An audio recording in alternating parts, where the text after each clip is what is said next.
Morning, everyone. We will start our event now.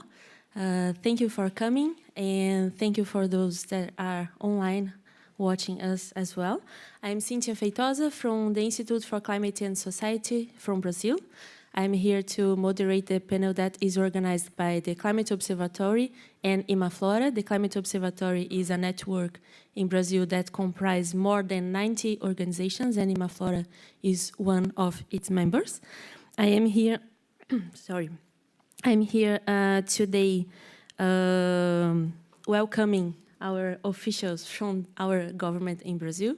So we miss them so much in this space. So it's so good to be here to listen to what are the plans from Brazil to pave the way until the Paris Plus 10, the COP30 that will be in Brazil in 2.5 years. I'm here with Isabel Drigo from Imaflora, Aloysio Melo, that is representing the Ministry of Environment and Climate Change from Brazil, Adriano Santiago, who is representing here the Ministry of Agriculture and Livestock, and Marcelo Morandi from Embrapa, the Brazilian Agricultural Research Corporation.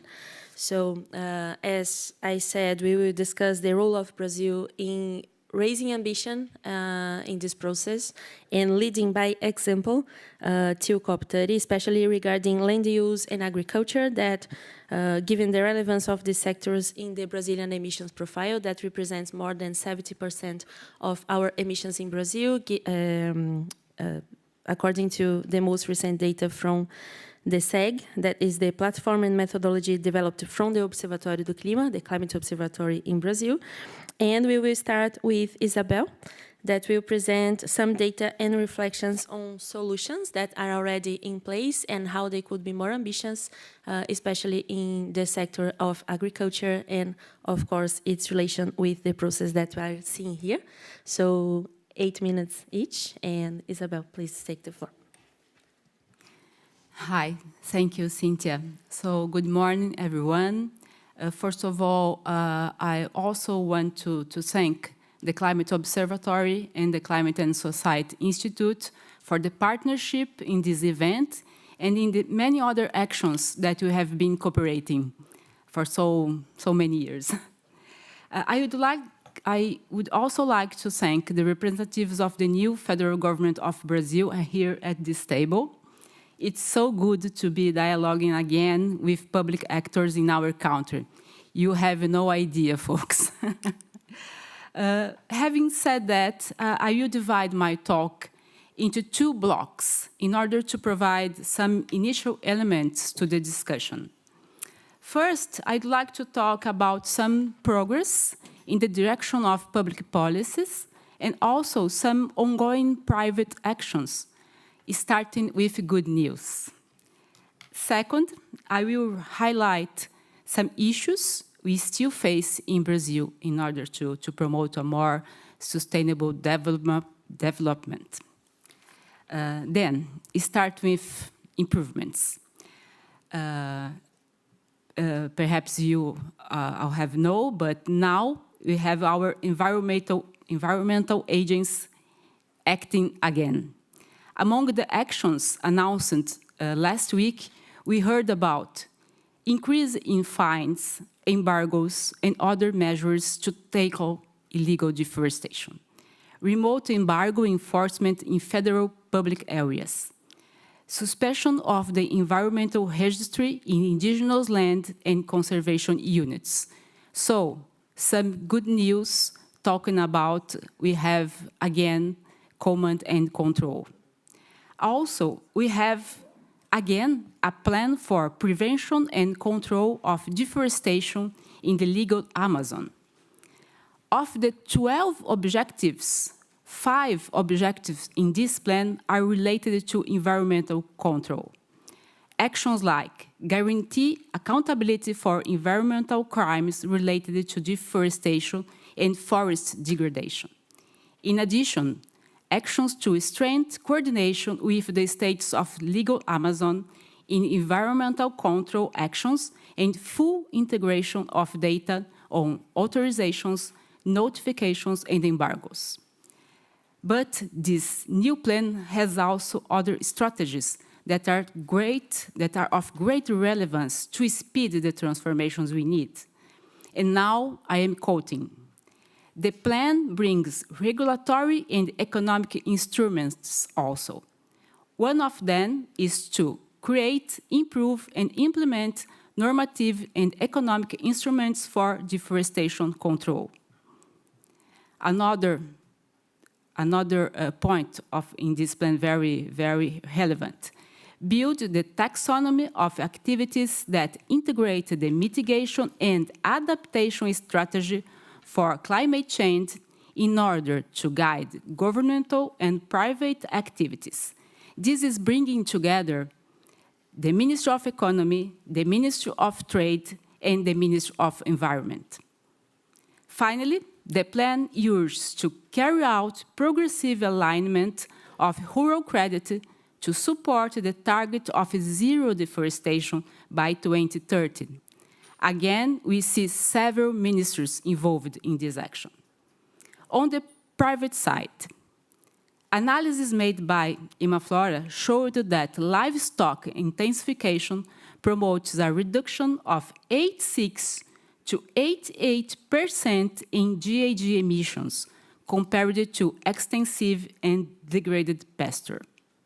Finally, last week in Brazil, the Brazilian Association of Meat Exporters assumed a public sectorial commitment with Imaflora and with the Federal Prosecutor's Office for the adoption of Beef on Track, that is a system to monitor the cattle suppliers of the members of this association in all over Brazil, not only in Amazon.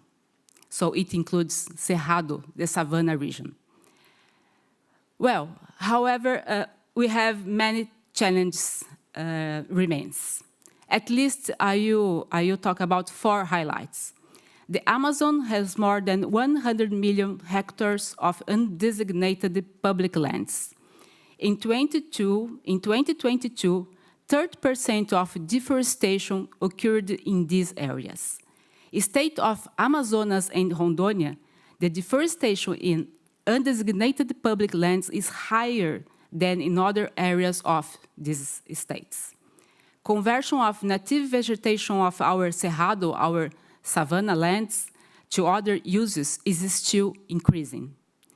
The plan for low-carbon agriculture is indeed an important policy to guide the transition of this sector, but it's necessary to improve all credit lines of the so-called Plano Safra, the crop plan, in a free transition, in a free translation.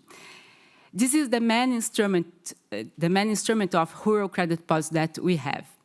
Plano Safra should be able to recognize and finance more activities that are sustainable and able to support the reduction of emissions. This includes improving incentives in terms of interest rates, technical assistance, but also monitoring credit takers to promote accountability. So that's the set of my initial thoughts, and I hope that helps to make a very good debate in this table. Thank you very much.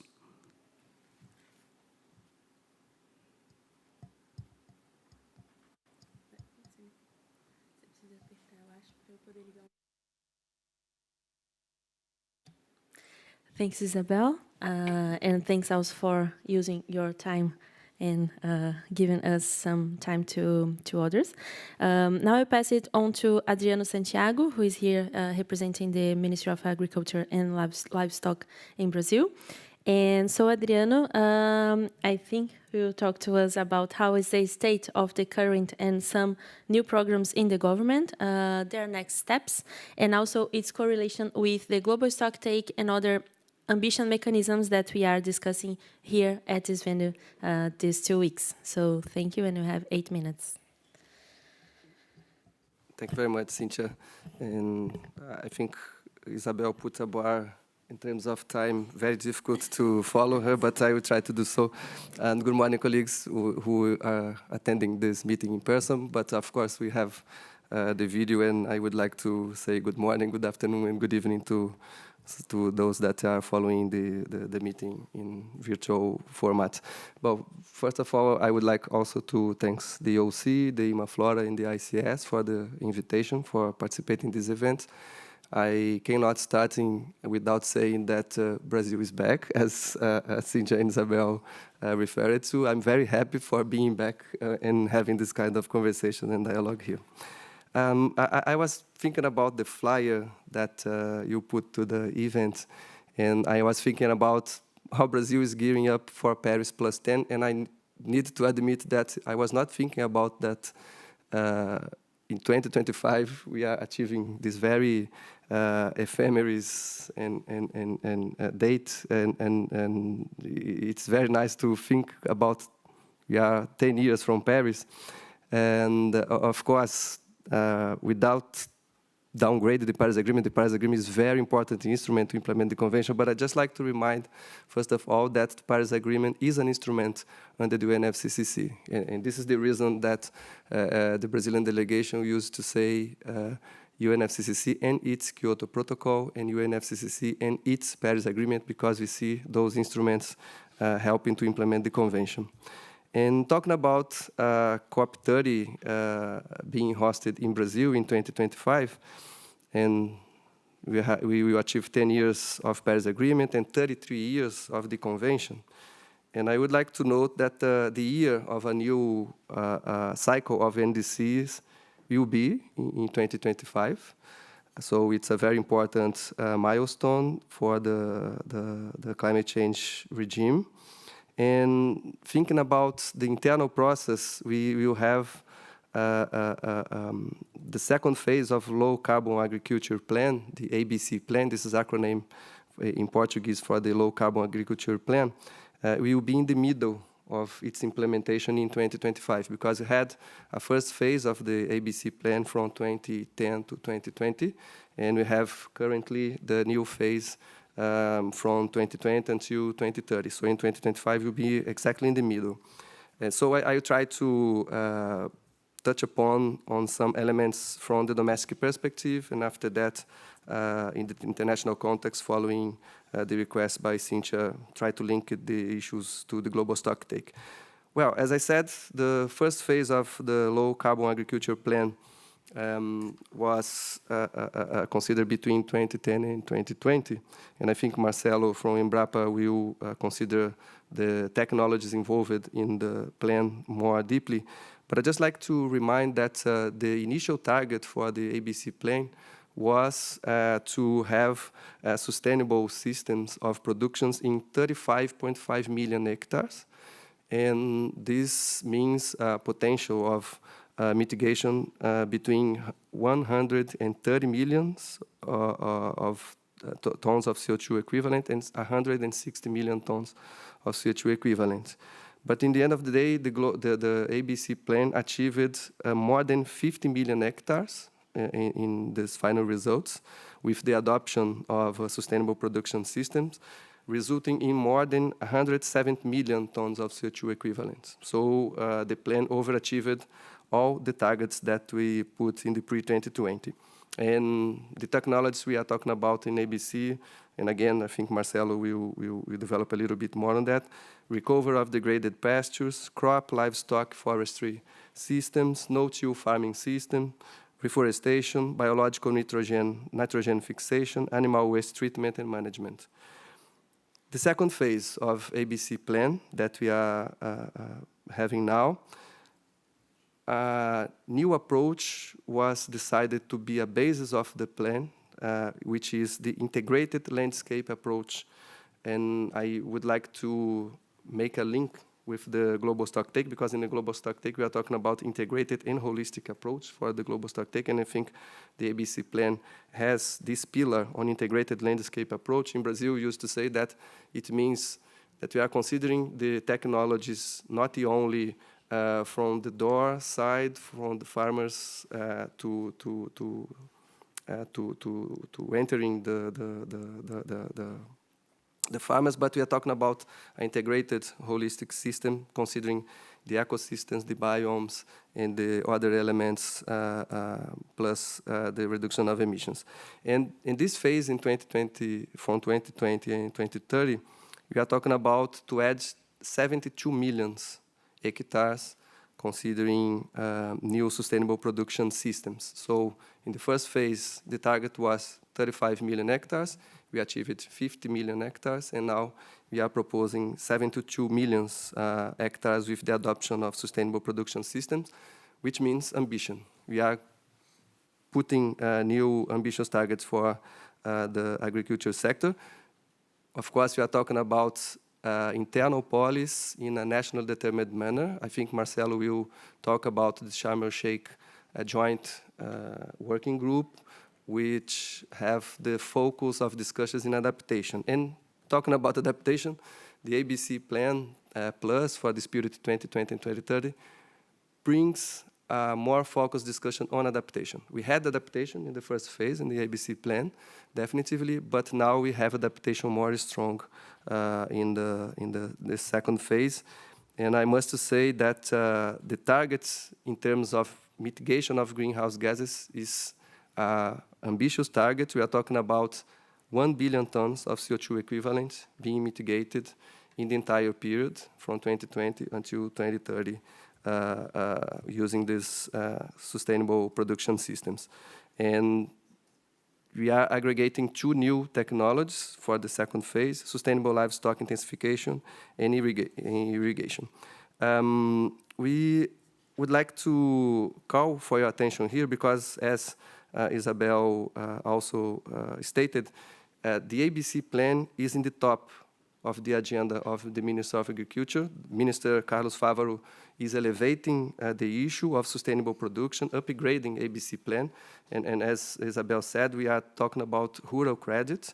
And I think it's the first time that rural credit will be guided by the ABC plan in Brazil. This is a very important point to say. But I'm noting that I'm very close to the 8 minutes. I didn't time to consider the international context. Maybe during the discussions, since I have the opportunity to come back to the global stocktake issues. Thank you. Thank you, Adriano. And now, continuing with our discussion on agriculture-related targets and projects, I will pass it on to Marcelo Morandi from Embrapa, that will discuss also the role of science and research and how Embrapa is working in coordination with the ministries. We already have an idea here from Adriano, but how this research agency and others are working with the ministry and other institutions, such as Imaflora, to deliver ambition and also to prepare us for this robust international context. Good morning, everyone. Thank you for the invitation and the opportunity to share with you some views on the role of agriculture to promote food security in this vulnerable scenario brought by the climate change. So it's very pleased to be here. So I go talk briefly about the trajectory of agriculture in Brazil in the recent decades. Some advances that we made and some challenges that lie ahead of us on this topic. I come from a research institution, so as a research, we are focused on generating knowledge and technology that ensure resilience and adaptation to climate change, reduce the vulnerability of agriculture and strengthen food security, not only for our population, but also for a global market, once that we are a net food exporter, and bring other co-benefits, which include the effective reduction of GHG emissions in agricultural production system. So the globe's tropical belt is a challenging environment for agriculture. In Brazil, contrary to the common sense, most of our arable lands has acid and nutrient-poor soils. So in addition, Brazil is a continental country, so with 5 distinct biomes, each with its potential and particularities. This makes the challenge for a research on agriculture greater. Until the 1970s, Brazil had the very low agriculture productive, and it was an importer of food. The model of agriculture that was developed in the Northern Hemisphere and were imported to us did not allow the development of a productive and sustainable tropical agriculture. So at that time, there was no model to copy, no other tropical model agriculture around the world. So we decided to invest in science based for tropical agriculture development.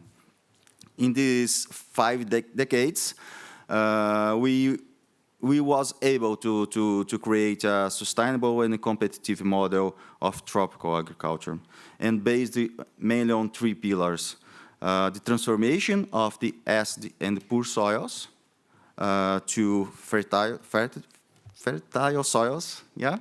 The tropicalization of varieties, plants and animals, and the development of sustainable production systems. So we had some different phases on that, like expansion, competitiveness, sustainable development, and going to multifunctionality of the agriculture. Okay. At COP15 in Copenhagen in 2009, Brazil launched the first phase of the Plan for Adaptation in Low Carbon Emission Agriculture, that's ABC plan that Adriano talked before. In these first 10 years of the plan, we were structured around training, technology transfer, and financing for the adoption for these 6 technologies that were listed at that time, that include no-till, manure treatment, integration of livestock and forest systems, pasture recovery, biological nitrogen fixation, and forest plants. This set of technologies associated with others, such as the strong development of bioinputs, including biopesticides, biofertilizers, and inoculants, allowed a significant increase in productivity and recovery and improvement of soil fertility, reduction of GHG emissions in a large part of Brazilian agriculture. So the integrated agricultural production system also allowed the expansion of the second harvest. Second harvest is a second harvest, 2 harvests in the same hectare each year. Okay, so the crop frequency indicator, that it's a kind of indicator that we use for evaluate the land use ratio. That is the rate of harvest area over cropland area, was estimated for Brazil in 2017 by FAO as 1.2. That is 30% higher than the global average.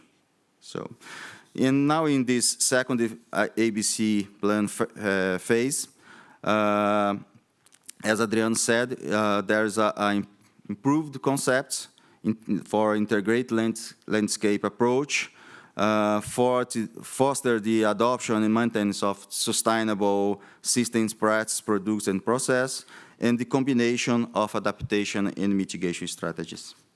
So the overall goal of the ABC plan for this decade is to expand the technologies, the ABC technologies adoption to more than 7 million hectares by 2030, and increase more than 100% compared to the previous decade.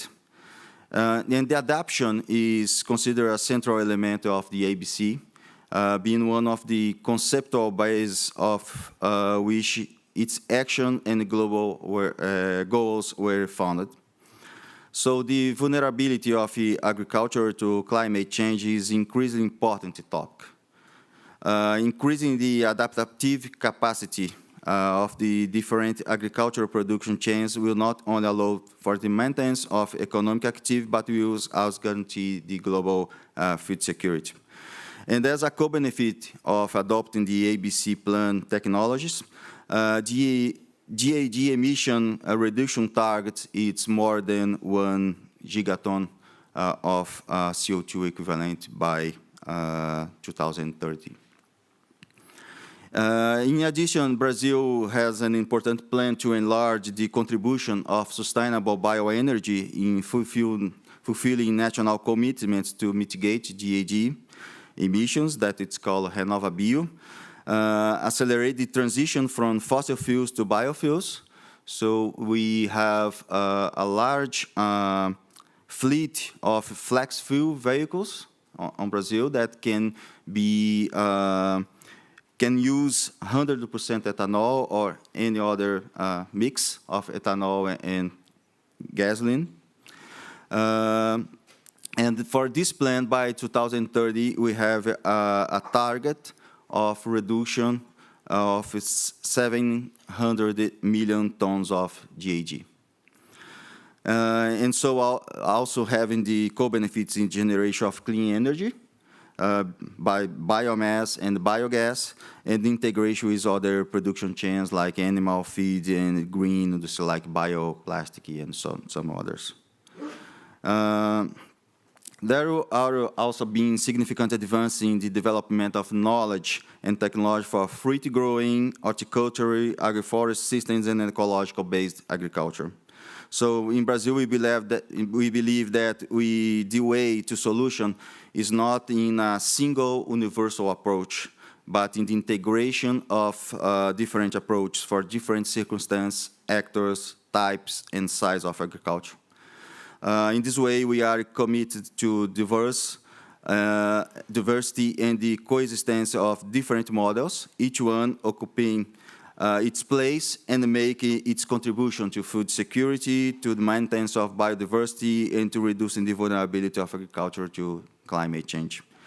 And so to achieve these objectives, I would like to list just for some challenges that we have. Marcelo, 1 minute, okay? Okay. Expand some challenge here. So to expand the access of small farms to these technologies, to credit and the training, taking into account local circumstances and appropriate models to promote sustainability, include social and economic issues, to eliminate the illegal deforestation and encourage the economy of standing forests for our areas, and expand and strengthen the sustainable agricultural policies, such as cited here, the ABC and some other policies, and expand resources for research and development. We really believe in science-based agriculture. This is essential for our future. So we say in Embrapa that the brains, not tractors, are the symbol of the sustainable agriculture. So the investment of science is necessary. So after other opportunity, I can talk a little bit on Sharm el-Sheikh program that are being done here for agriculture adaptation. Thank you.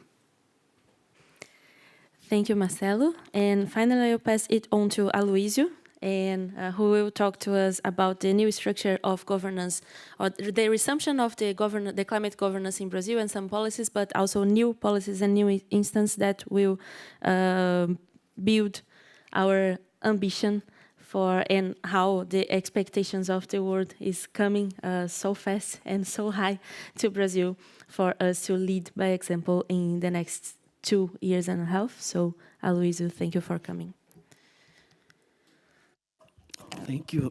Thank you, Cynthia, and Imaflora and the Climate Observatory for the invitation for the event. So I think it's a very good moment for us to share what's going on, what are the processes that we have started in Brazil. So good morning, everyone.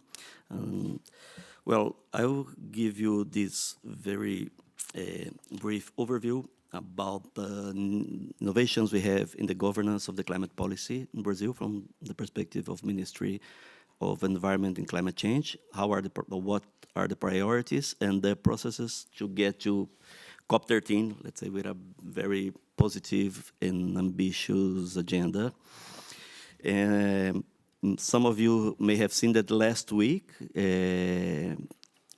President Lula, in Environment World Day, announced a set of innovations in the structure of federal government in Brazil. The decree is reestablishing the Interministerial Committee on Climate Change, who will be at the center in the first moment of the governance and the main processes that we have already started, but also other important committees for the climate policy, such as the National Red Plus Committee, the Climate Fund Steering Committee, with broader participation of civil society in there. Also a committee for traditional indigenous peoples, traditional communities.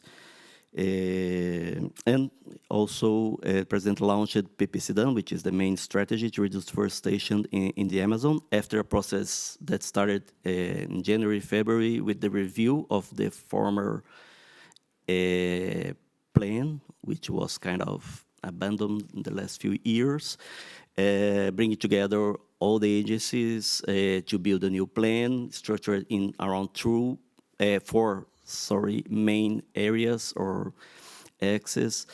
And then after that, after the elaboration, a very intensive participative consultation process with hundreds of suggestions to add to the new plan, the consolidation of that, and then the launching of this new plan. We have some good news that the initial numbers of deforestation in the Amazon started to decline, but we are very conscious how challenging is maintaining a low deforestation rates and delivering all the, let's say, economic support, the new instruments to consolidate an economy based on sustainable use of forests in the region. So, but there, I think we are in a very good moment of engagement in the federal government and society, and also of innovation around those. Around that, one of the main challenges I think we have. And after that, we have another, I'm not sure, maybe even greater challenge, which is to address deforestation in the Cerrados, which is the biome, the Brazilian savannas, with the higher absolute deforestation rates and with the more dynamic agricultural activity. So lots of things to do ahead. But as part of this establishment of this interministerial committee on climate change, a set of processes will be launched in the next few weeks. One is the review of the sector mitigation plans in Brazil, with a view of delivering, well, we are planning a few steps in order to have new mitigation plans, not starting by listing the new mitigation strategies or instruments, but rather we want to do a very good assessment on where we are in terms of implementation, given we have those plans elaborated in 2010.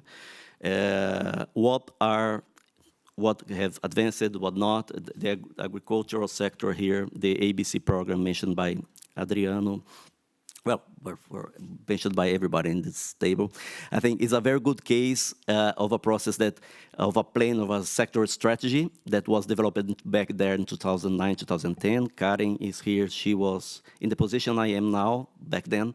And we worked together with Embrapa and with other ministries. We delivered a very consistent plan then. And in that case, it was a plan that was really part of the sector with more advances at some moments, other less, but it kept as part of the sectoral strategy, and so we have a very strong basis to advance, given that former, let's say, the innovations made back then. But that's a good case. In some other sectors, maybe the cases are not that good, so we have to call everyone to the table, say, okay, what happened in terms of actually delivering, implementing the mitigation, the instruments, the strategies defined by in 2009, 2010, where we are now, and then to bring to the table also the experts who are making the modeling to see or to try to project how we can deliver our targets in 2030, 2050 in terms of carbon neutrality. What are the policy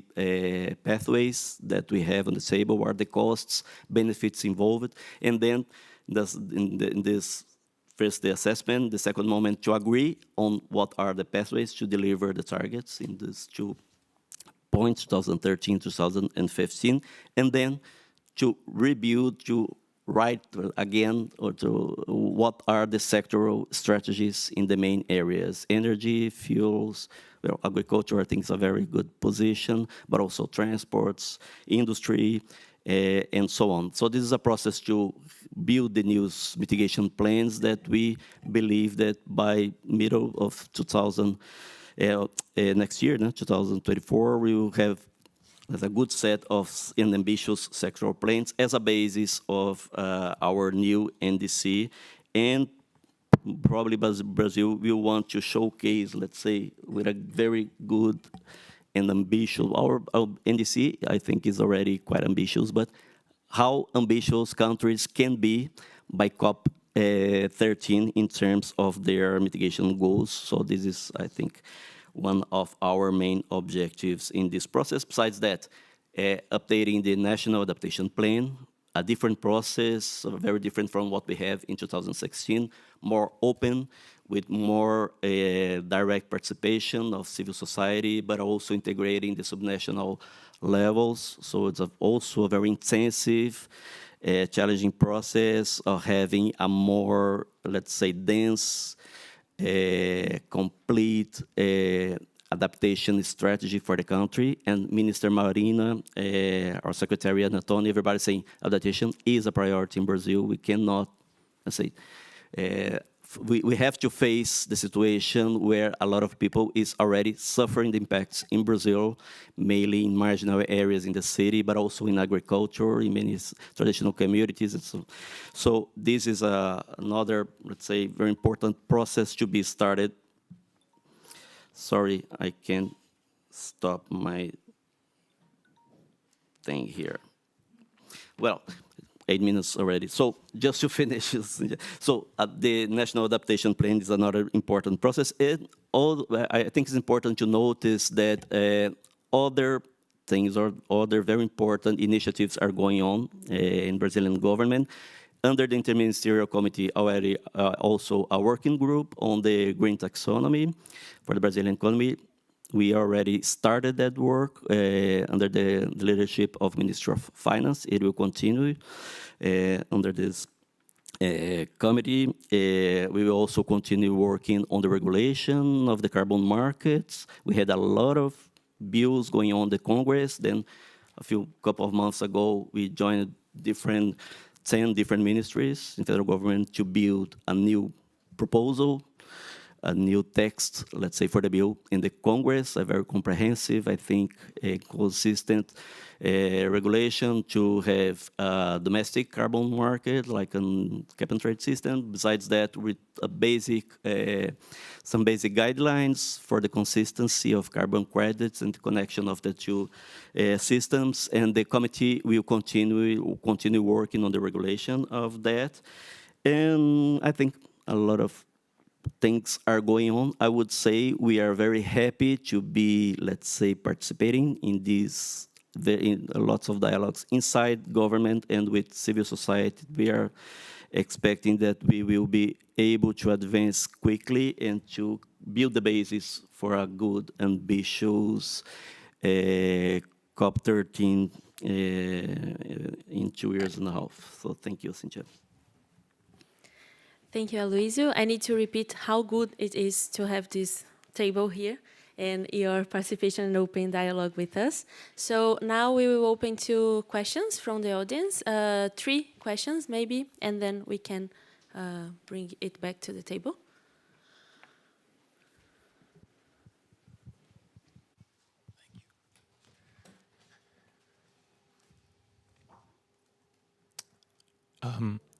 Thank you. Max Weiss from the Plant-Based Treaty. So maybe Mr. Santiago, but also everybody else, could you maybe explain the role of a reduction of farmed animals and also the role of reforestation, so the restoration of previously destroyed ecosystems in the ABC plan? Thanks.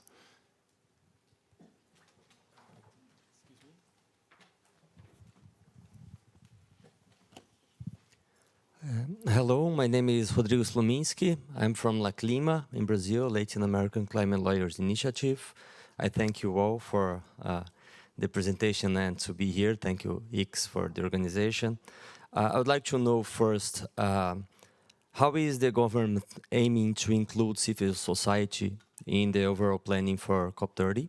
I don't know if you had thought about that. And in terms of ambition, how do you feel the internal environment to show some real ambition by the COP30 as well?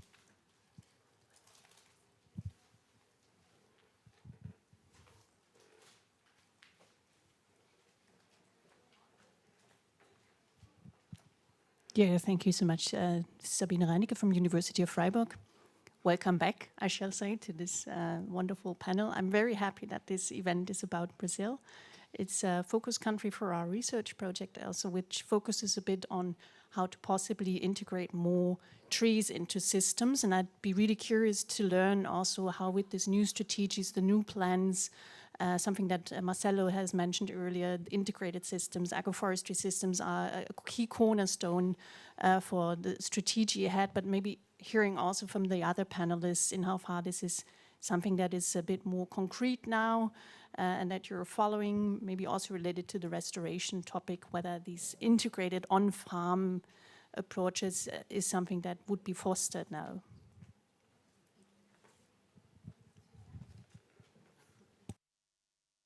Yeah, thank you, Cynthia, and thank you for the questions. I will start with the question made by Max, the role of reduction of farm animals and reforestation, Max. And before going to answer, we need to contextualize some issues under the ABC plan because, as Cynthia said, great part of our emissions come from the agriculture sector and from the land use change and forest sector.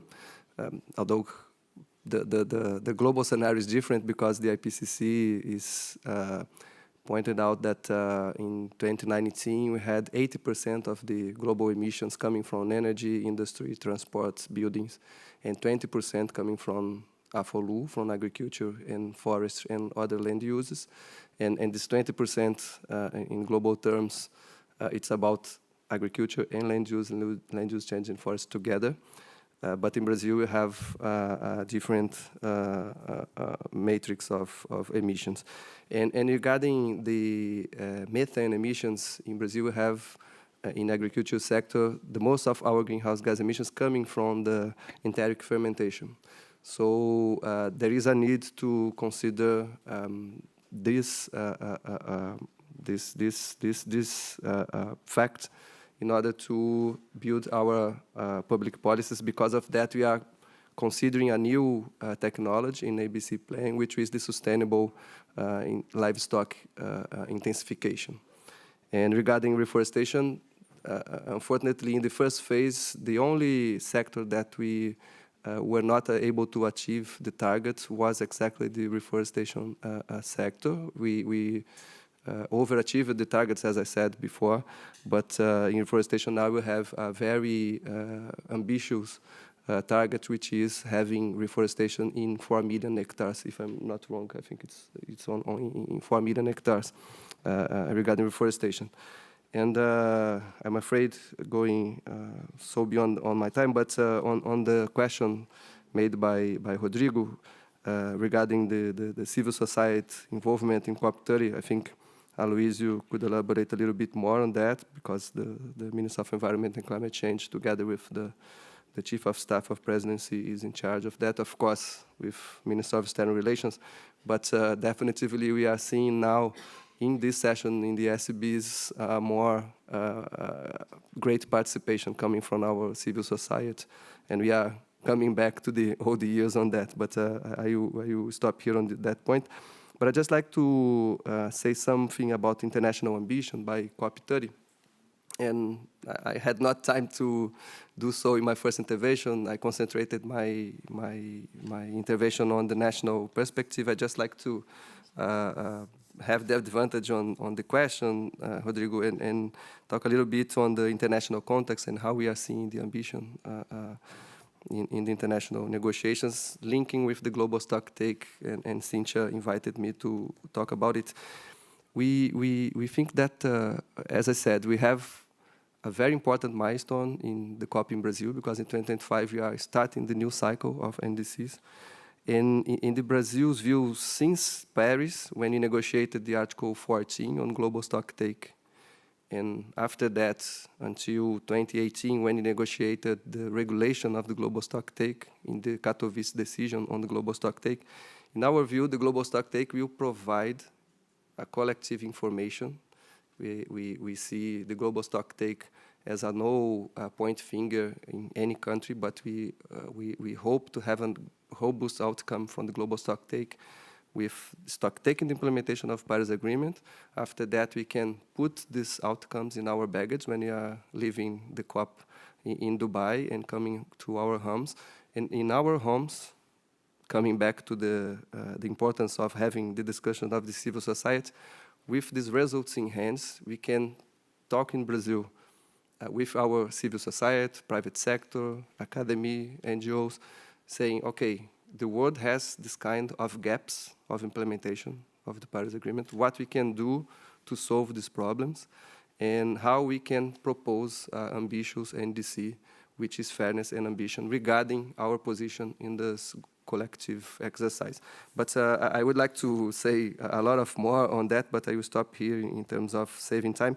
The third question is about more trees in the system. I think I consider a little bit when I talked about reforestation, but I think Marcelo will help me also and Alois to answer this third question. Thank you so much again.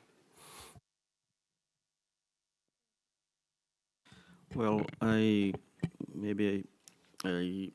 will address the question made by Rodrigo about the participation of civil society in the process of preparation of COP13. One of the acts of the president last Monday was to establish the National Committee to prepare COP13, which is, the committee is composed by the presidency and 4 other ministries: International Affairs, Ministry of Environment, Ministry of Planning, Ministry of Cities, and a technical committee to support that with participation of state government, municipality of Belém, who are should be the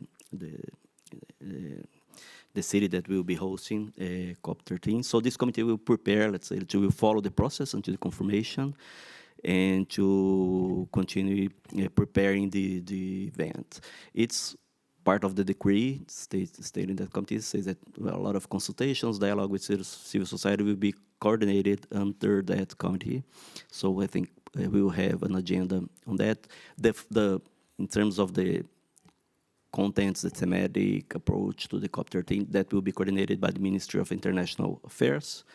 But also we have a tradition in the good old times in Brazil of having this dialogue with civil society around the main thematic areas of the convention. So I think we believe that we will also have a very intense participative process there. It's something that I didn't mention when I was talking about the new governance, is that besides the Interministerial Committee, we are creating something that we didn't have before for climate change, which is a National Council on Climate Change, or rather, National Council for Climate Emergency, aiming at bringing together federal government with civil society, the private sector, the academia, and also subnational governments to have a body, let's say, a space of dialogue between all the main stakeholders around the climate policy, mitigation, and adaptation. We have good examples in Brazil of very participative councils with high-level recommendations to the presidency, so councils that actually have incidence on the policies, on the policy making at the federal level. So we are inspired by those experiences on food security, for instance, in other areas, to have something like that for the climate policies. It's something that we don't have yet, so we don't have a formal space to make the dialogue. So I think this other council will be also an important arena to discuss the main topics, not only of the domestic policy, but also about what Brazil will be, let's say, delivering and proposing in climate in COP13. I'll just add some comments on the third question about the integrated systems. We have now in Brazil about 17 million hectares doing agriculture in a design of integrated system with different designs that can bring together the production of grains, of animals and trees at the same area. So you can have a very important issues there on adaptation, because you can get more soil organic matter on these systems, and you can have great biomass production and the reduction of emissions based on the tree growings and based on the reduction of nitrogen fertilizer needed to the systems. So at the same time, we have adaptation and mitigation going on. In the ABC plan now, we have a target to go to 30 million hectares with integrated system. So we are now in about 17, so it's almost double the area of integrated system. And we have some other experience on agroforest systems that connect the different crops, normally perennial crops like fruits with forestry and some other elements. So like a cocoa, that you have several areas of cocoa with forest areas, covered areas, so in Mata Atlântica, in Atlantic forest in Brazil, and some other experience on integrated systems. So these integrated systems, it's quite a very strong umbrella technologies that we can use to make the use of land better and to achieve our goals on adaptation and on mitigation too. Thank you. Do you want to come, Isabel? Thank you. No, just a word about livestock production, more specifically about bovine meat in Brazil. It's important to say that livestock production, especially cattle production in Brazil, is very important as an economic activity to many producers, from the large, but a lot of medium producers and a lot of small producers. And Brazil has the technologies, the techniques to reduce methane, to reduce emissions in livestock. We made an analysis last year about the scenarios to Brazil complies with the methane pledge, and it's possible to reduce more than 30%. 30% is the compromise that Brazil have made. But if you apply the technologies that we all have read, that Embrapa and other research institutions and governmental agents already know, we are capable to do this.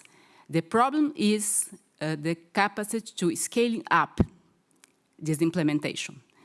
It is really a problem of how to reach producers in a large territory. That's why these economic incentives and other arrangements are so important in our case in Brazil, because you have a lot of people, a large territory to be able to demonstrate progress in things like reductions of emissions. That's it. We have time for 2 more questions. Maybe for other organizations, sorry. I see here, Renata, here, and maybe one more there, and then we will go to our final remarks. Thank you. Hello, good morning. Thank you for this awesome table. I'm Camila from Greenpeace Brazil. I have 2 questions. First, on carbon markets negotiations, I'd like to know if we know carbon markets, it's a temporary measure, not a solution.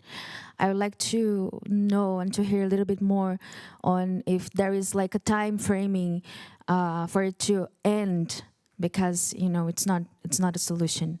A second question would be regarding the Amazon Summit, which is coming, and it also goes to Isabel. How is the participation of civil society seen? I mean, are we going to be included? And looking forward to be part of this National Council of Climate Emergency. Thank you.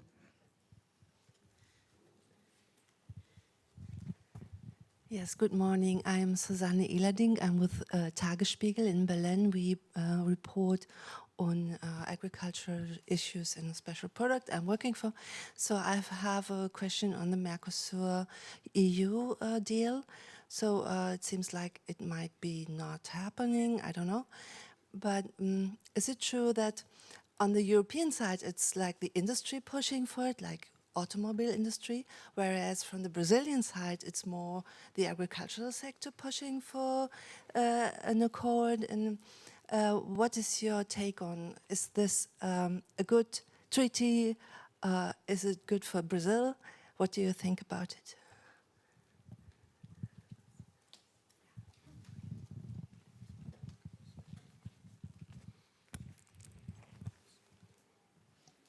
And the last one. Yeah, there is one more, so maybe we can go to the 2, and then we come back. Okay, so I have a very brief question. My name is Anna Battaglioni, and I work in the International Trade Center, which is a joint agency of the United Nations and the World Trade Organization, with the mandate to support small businesses to internationalize in a sustainable way.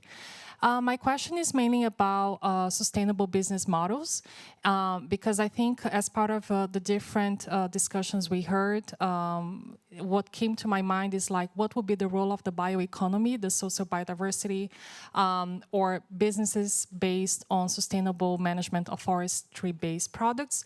So if you can share more about that, and knowing that Brazil is a mega biodiverse country, there is a huge potential. We know about many good cases. So just share a bit about that. That would be great. Thank you. My name is Jan Wolf from Buddhist Tsuchi Foundation. I would just like to learn a little bit more about your technologies which you want to implement to reduce the emissions from the livestock sector. So like you were also talking about sustainable livestock, and I would just like to know a little bit more how that actually works and how you can implement it. Thank you. Okay, so we are going to our last round of answers, and also I would ask you to address one question of mine, that is for what Brazil will be known after our COP30 and also after our G20 presidency next year for some years ahead. So please, if you want to start, Aloysio, I see that you are keen to participate in this debate. Okay, I'll try to, maybe I will not be able to respond everything, but let's see. First, from the colleague from Greenpeace about the vision about carbon markets, where we are in Brazil. As I mentioned, a lot of, in the recent past 2 years, 3 years, a lot of initiatives in the Congress trying to create some legal basis for regulated markets and for the voluntary private carbon markets based on carbon credits. So as I mentioned, there was an effort from different areas of government to build a proposal that we believe is more consistent and has a more comprehensive approach in order to have a new instrument for the climate policy in terms of a cap and trade system. And as I say, is one instrument and additional to the many others we have in our climate policy, but that instrument should and maybe will be able to deliver some results and some innovative processes, mainly for the industry sector and some other areas probably in the future, like fuels and everything. So it's an additional instrument that, in terms of a domestic regulated carbon market, cap and trade system, something like that, but that can play an important role of bringing together to the climate policy different economic agents that they are moving. And the question, well, is not industry moving in Brazil? They are making something or not?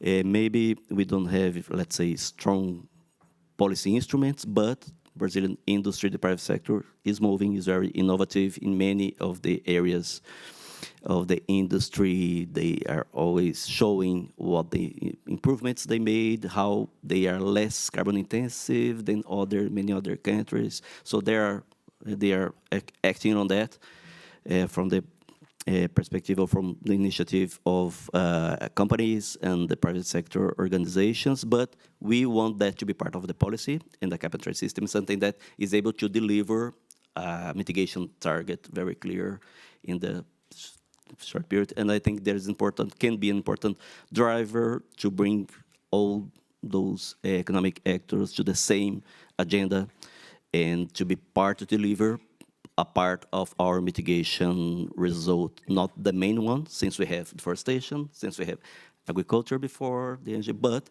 as part of the process and can have an impact in terms of innovation along the chain system. And you know that Brazil has a strong dynamic industry and government. One of the main areas of the economic policy is to dynamize, to make more dense, let's say, the value chains in Brazil. So an instrument related to mitigation will be part of the overall strategy of dynamizing, making more dynamic the industrial sector in Brazil. So I think there's some sense on that. There's a process to implement that, starting on a regulated reporting system, then building the capacities to launch a first allocation period in the next few years. So there's a process.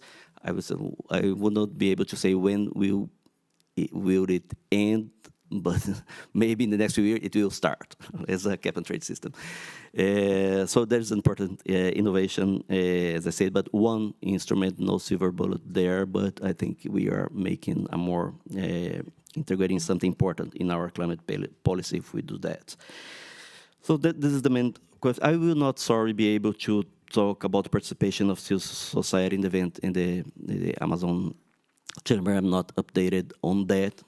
Certainly will be a set of different events going on at the same time, but I'm not aware of the structure of the event, so I will not be able to answer that. And I hope that considering that we will be in the presence of G20 and COP13 and all the processes that are going on, I should also mention in terms of a broader view of federal government, in some of the questions related to small businesses in the Amazon. One of the areas of priority is bioeconomy. It's not only in the Ministry of Environment, we have a secretariat for that, but also Ministry of Industry and Trade, but also for the Ministry of Finance. So the agencies are working together to build a national strategy for bioeconomy in order to support. There are many local experiences, projects, businesses in the Amazon that are already moving in terms of make sustainable use of the forest resources, some very innovative approaches on the biodiversity in the Amazon. So the idea is to bring together different policies in terms of innovation, finance, improve regulations in order to enable a more positive environment for those businesses to evolve. So I think we will be able to move fast in that agenda. So what maybe in 2-3 years we will be maybe I think we can be a reference in terms of new innovative businesses based on and forests based on sustainable agriculture and delivering climate solutions for the world in different sectors of our economy.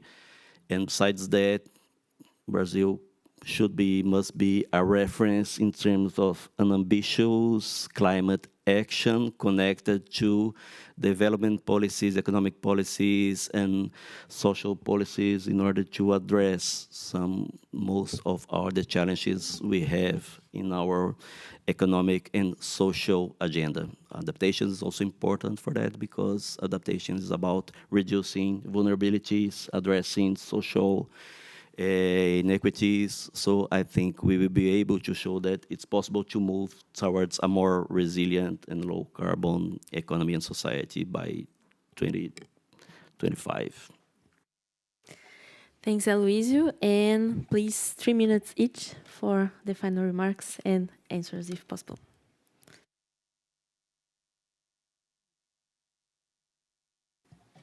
Okay, so I use my maybe 1 minute to try to address questions made by Camila and our colleague.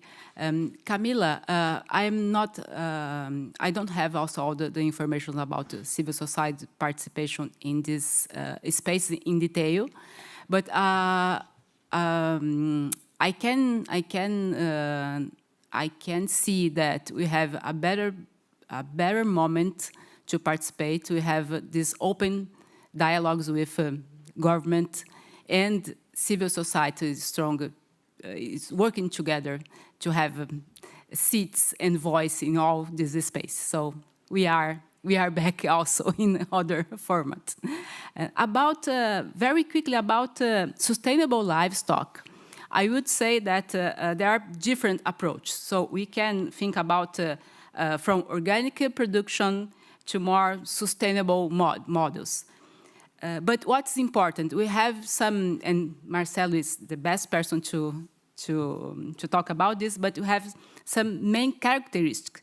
Intensification is very important, from moderate intensification to a more deep intensification. The forest component in the farms, within the farms, is very important to sustainable livestock production. Genetics, main characteristics, a lot of items that you can list, but the most important in Brazil is that we have to recognize that we have different producers with different conditions, and you have to provide a roadmap to those producers to get to be more sustainable in the future. Brazil, it's a huge country, you know very well, with very regional differences, with very territorial difference. So we need to advance in what we already have. And as a final word, I think we need to continue working together. Now we have, again, civil society and government and other organizations sitting at the table. So we need to work together and we need to speed action. That's very important to get the plans from the words, from the paper to reality, to action. That's my final word. Thank you. Thank you all.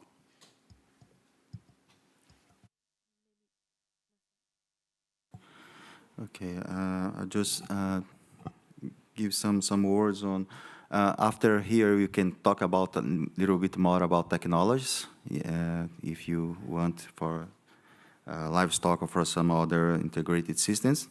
For now, I just want to say some things here about the agenda that it's going on here. It's a topic from the substance SBI on agriculture. That is the former Coronivia, that it's now the new joint work on implementation of climate action in agriculture and food security. Today will be a decisive day on this agenda. Since the negotiation that's scheduled for this afternoon could, if approved, provide the elements to allow to concrete implementation actions, as Isabel said. So this program is design program including 3 workshops to discuss means of implementation for the next 3 years, as well as a portal that intends to be a tool to facilitate the sharing of projects, plans, policies, to promote financing, capacity building, and technology transfer, focused on reduce agricultural vulnerabilities and promote food security. So these discussions here about this joint work program is quite very